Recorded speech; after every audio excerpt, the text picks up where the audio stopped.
Bonjour à tous, moi je m'appelle Chloé, j'ai 26 ans et j'étais du coup à votre place il y a à peu près 5 ou 6 ans, ça date déjà. Qu'est-ce que c'est être community manager chez Le Bon Coin? C'est la question à laquelle je vais essayer de répondre.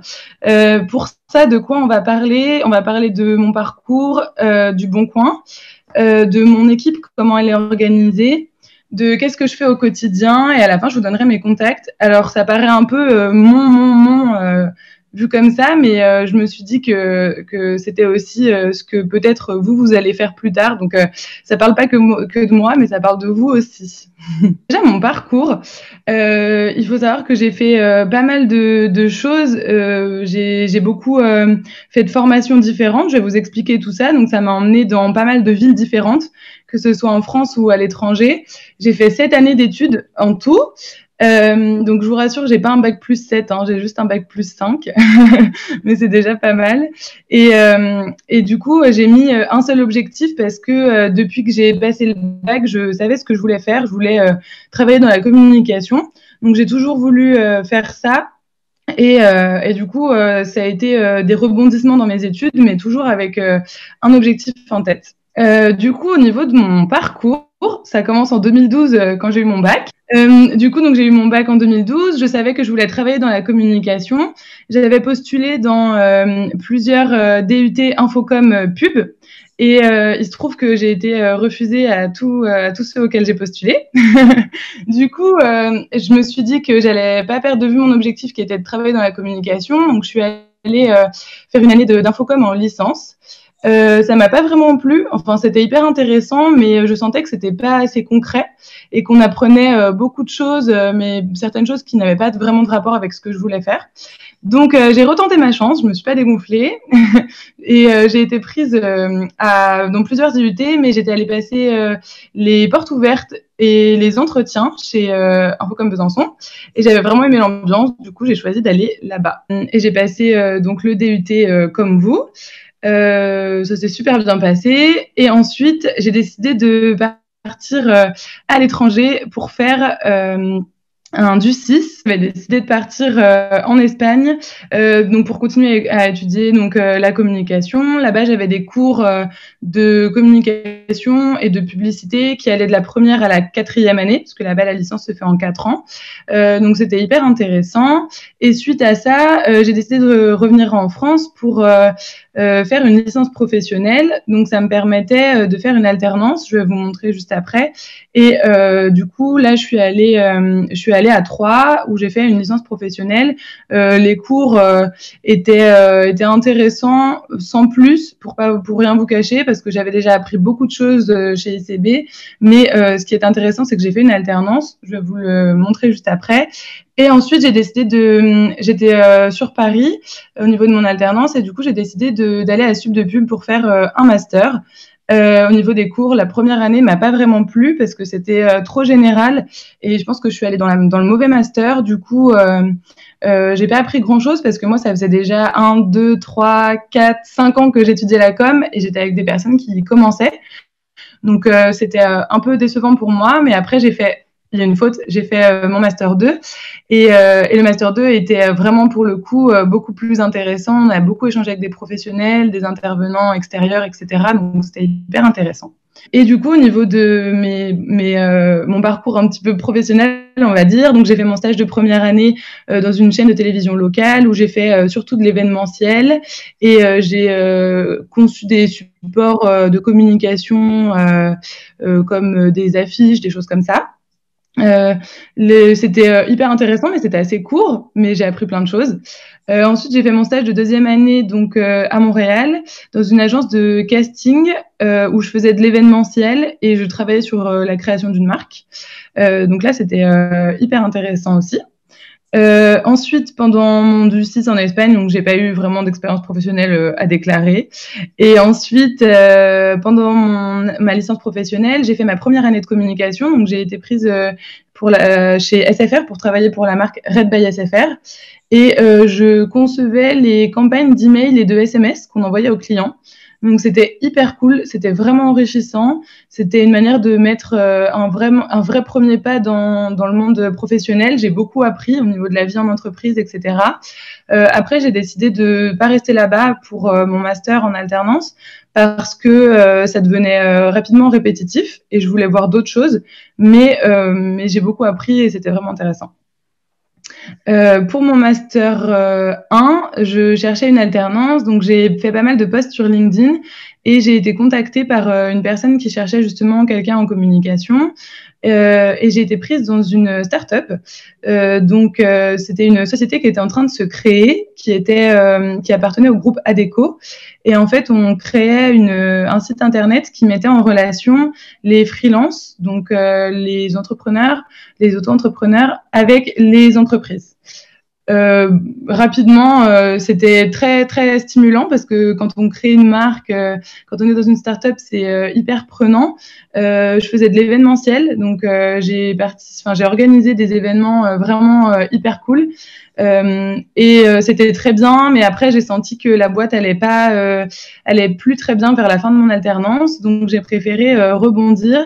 Et notamment, j'avais fait beaucoup d'événementiel pendant mes 2 années d'alternance, enfin pendant cette année d'alternance et avant de la communication client.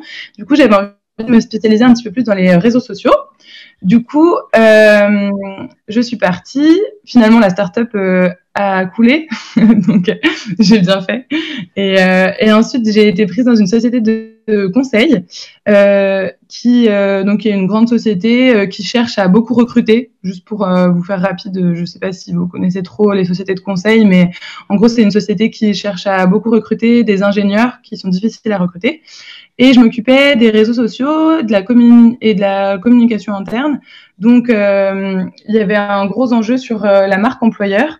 Je vous expliquerai un petit peu après ce que c'est. Voilà pour mon parcours. Après mon master 2, je suis restée 3 mois à chercher un travail et j'ai été prise chez Le Bon Coin grâce à une personne avec qui j'étais en licence professionnelle. Voilà pour vous dire un petit peu que des fois ça s'enchaîne pas directement, c'est pas forcément on fait une alternance, on est pris directement après. Par contre, je pense que l'alternance ça aide vraiment beaucoup. Le fait que j'avais fait 3 ans d'alternance, ça joue. La communication en entreprise, mais je pense que ça, vous le savez à peu près. Donc, l'idée, c'est de faire connaître ses produits, développer son image de marque, créer l'envie d'utiliser le produit aussi, surtout chez Le Bon Coin, c'est important, et renforcer les relations avec les utilisateurs, les clients et les collaborateurs. Je ne vais pas passer plus de temps là-dessus. Au niveau du Bon Coin, donc il y a la marque Le Bon Coin, que vous connaissez sûrement, avec le site internet leboncoin.fr. Mais Le Bon Coin, c'est devenu aussi, depuis que ça a été lancé il y a une quinzaine d'années, c'est devenu aussi un grand groupe parce qu'on a racheté plusieurs marques que vous pouvez voir ici. Donc c'est devenu un groupe très important qui compte aujourd'hui 1300 collaborateurs. Donc il y a pas mal de personnes qui travaillent pour ce groupe. Donc dans le groupe Le Bon Coin, donc il y a la marque Le Bon Coin qui est tout à gauche. Il y a la marque À Vendre à Louer aussi qui est sur la location de vacances. La marque À Vendre à Louer qui est sur l'immobilier, désolé. La marque Locasen qui est sur la location de vacances. On a aussi des marques de matériel agricole pour les professionnels. On a aussi racheté il y a pas longtemps le groupe Argus, qui est dans l'automobile, ainsi que deux startups qui sont dans l'automobile, donc Paycar et Pilgo, qui permettent par exemple, le Paycar propose à développer un système de paiement pour les voitures. Pour vendre une voiture, en fait, un système de paiement sécurisé. Donc, ils font partie du groupe Le Bon Coin maintenant. Et il y a aussi la marque Vide Dressing. Je ne sais pas si vous connaissez, c'est un concurrent de Vinted. Et du coup, c'est de la vente de vêtements d'occasion, plutôt milieu haut de gamme. En fait, Le Bon Coin, c'est une entreprise qui est super importante et puissante. Donc c'est hyper cool parce que déjà, quand on dit Le Bon Coin, la plupart des personnes connaissent. Mais du coup, c'est ce qui fait aussi la difficulté par rapport aux réseaux sociaux. Je vais vous expliquer juste après. Donc en gros, Le Bon Coin, c'est quoi? On a dépassé le record historique de 35 millions d'annonces en ligne le week-end dernier. Donc il y a vraiment beaucoup de monde sur la plateforme. C'est le 6e site en France. C'est le premier site en immobilier et en automobile. Donc, quand on pense, par exemple, l'immobilier, on va peut-être penser à Se Loger ou des choses comme ça. Mais il y a Le Bon Coin qui est quand même premier sur ce secteur. On est aussi très bien placé dans le secteur de l'emploi. Donc, il y a aussi des annonces d'emploi sur Le Bon Coin. Et 70% de l'audience se fait sur mobile. Et au niveau de l'entreprise, donc c'est 1400 collaborateurs, comme je vous disais. On est considéré comme la 4e entreprise la plus utile selon les Français. Et on est un leader de l'économie collaborative, du coup. Avant de parler de mon équipe, je voulais du coup juste vous expliquer que le fait que Le Bon Coin soit présent sur beaucoup de marchés différents, c'est hyper cool parce que ça veut dire que moi, en travaillant à la communication, je vais être amenée à parler de plein de sujets différents. Par contre, ça veut dire aussi qu'on a beaucoup de réseaux sociaux différents pour pouvoir adresser toutes les personnes qu'on souhaite adresser sur différents sujets. Mais vous allez le voir juste après. Au niveau de l'équipe, donc juste pour que vous voyez l'importance de la communication chez Le Bon Coin, donc c'est plus d'une trentaine de personnes qui travaillent en communication. Il y a différentes équipes, ça va de la communication interne aux réseaux sociaux par exemple, en passant par les médias et la publicité comme tout ce qui va être télé, affichage, etc. Il y a aussi une équipe qui est dédiée à la publicité sur Internet. Donc, par exemple, la publicité sur les réseaux sociaux, mais aussi sur les sites internet, des bannières, etc. Et il y a aussi une équipe qui s'occupe de tout ce qui est affaires publiques, donc tout ce qui va être un petit peu plus politique, en gros. Et au niveau des réseaux sociaux, donc je vous ai fait une petite cartographie parce qu'on a beaucoup de réseaux sociaux, on gère plus d'une quinzaine de comptes différents. Donc, juste pour que vous compreniez un peu, donc on est présent de manière très classique sur Facebook, sur Twitter, sur Instagram, sur LinkedIn, sur Pinterest depuis pas très longtemps, et on a une chaîne YouTube. Mais on a aussi des réseaux sociaux qui sont dédiés à certaines utilités. Donc, je vais vous expliquer un petit peu plus après, mais on a un Twitter qui est dédié au groupe Le Bon Coin. Il y a un Twitter qui est dédié à l'emploi, un Twitter pour tout ce qui est ingénierie. On a aussi un compte Instagram qui s'appelle Chez Le Bon Coin, je vous l'explique juste après. Et on a également un programme d'employé advocacy. Donc, c'est un programme qui permet de pousser des contenus sur les réseaux sociaux aux collaborateurs du Bon Coin, qui, eux, après, vont pouvoir les partager sur leurs réseaux sociaux. Et on gère aussi les réseaux sociaux de vide dressing, comme je vous disais tout à l'heure. Donc, il y avait un compte Twitter jusqu'à il n'y a pas très longtemps qu'on a décidé d'arrêter. Et il y a un compte Facebook et un compte Instagram. Donc, ça fait pas mal de marques. De marques en tout cas, et pas mal de réseaux sociaux. Du coup, pour organiser tout ça, on a scindé tout ça en deux. Parce qu'il faut savoir qu'on est 2 community managers dans l'équipe et je vous remontre l'organisation de l'équipe juste après. Donc, comment on a décidé de séparer ça? On a séparé ça avec d'un côté tout ce qui est B2C et d'un côté B2B. Et du coup, comment on a organisé ça? Donc, il y a une personne qui s'occupe qui s'appelle Leila, qui est tout en haut et qui s'occupe de toute l'équipe. D'un côté, il y a la partie donc B2C avec l'influence également. Et de l'autre côté, il y a la partie B2B dont je m'occupe moi, qui va comprendre aussi la presse. Donc, Facebook Le Bon Coin déjà. Donc, c'est une communauté assez importante puisqu'on a 550 000 abonnés. C'est un réseau, comme je vous disais, donc B2C, donc où on va s'adresser à vous et moi, en gros, en tant qu'utilisateur du Bon Coin ou pas. Et on va poster des messages un petit peu drôles en reprenant nos annonces, des messages sympas surfés sur l'actualité, voilà. Ce qu'il faut savoir aussi sur la page Facebook Le Bon Coin, c'est que elle a une assez mauvaise image dans le sens où il y a beaucoup de personnes quand ils rencontrent un problème sur Le Bon Coin, et ça peut arriver qu'il y en ait pas mal, ils vont contacter le service client, mais ils vont aussi doubler leur message en tapant Le Bon Coin sur Facebook et en allant dire tous les problèmes qu'ils rencontrent dans les commentaires. Donc, si vous regardez, on a pas mal de commentaires qui sont assez négatifs. Donc, on essaie de travailler là-dessus en répondant à toutes les personnes et en améliorant à chaque fois le service client. Mais voilà, c'est quelque chose qu'il faut prendre en compte. On a ensuite le compte Twitter Le Bon Coin, donc qui a une audience de 33 000 abonnés, là où on va parler, pareil, un petit peu des annonces drôles qu'on trouve. On va parler de l'actualité, on va mettre des mèmes, des choses comme ça. Donc c'est sympa, c'est Le Bon Coin. On a ensuite un compte Instagram, Le Bon Coin, donc qui compte aujourd'hui 140 000 abonnés. Il a connu une énorme croissance il y a quelques mois, suite à un concours qu'on a organisé avec Léna Situation. Et donc ce compte-là, il est dédié principalement à la décoration, dans le sens où sur Instagram, c'est une communauté qui est très très très active et il y a vraiment un esprit, comme je dis, communautaire avec tout ce qui est décoration. Et en fait, ce qu'il faut savoir sur ce compte Instagram, c'est que nous, on produit pas du tout de contenu pour ce compte, à part des stories. Enfin, et encore. En fait, on utilise des photos que les utilisateurs postent. Donc, c'est-à-dire, vous, par exemple, vous allez acheter votre canapé sur Le Bon Coin, vous allez l'installer chez vous et vous allez prendre une photo. Trop cool, j'ai eu mon canapé sur Le Bon Coin, regardez ma belle déco. Et nous, on est tagué comme ça des cinquantaines de fois par jour, donc dans des photos comme ça. Donc, on choisit les plus belles et on les reposte en taguant le nom de la personne et en faisant une petite description. On a aussi un compte Pinterest Le Bon Coin qu'on a lancé il y a quelques mois, donc il n'y a pas très longtemps, et qui sert principalement à montrer de la déco et pareil de la mode, etc. Ça ressemble beaucoup au compte Instagram. Une chaîne YouTube, mais qui ne nous sert pas vraiment de réseau social, c'est vraiment juste un hébergeur de vidéos. Il y a 4000 abonnés, donc voilà. Je passe rapidement.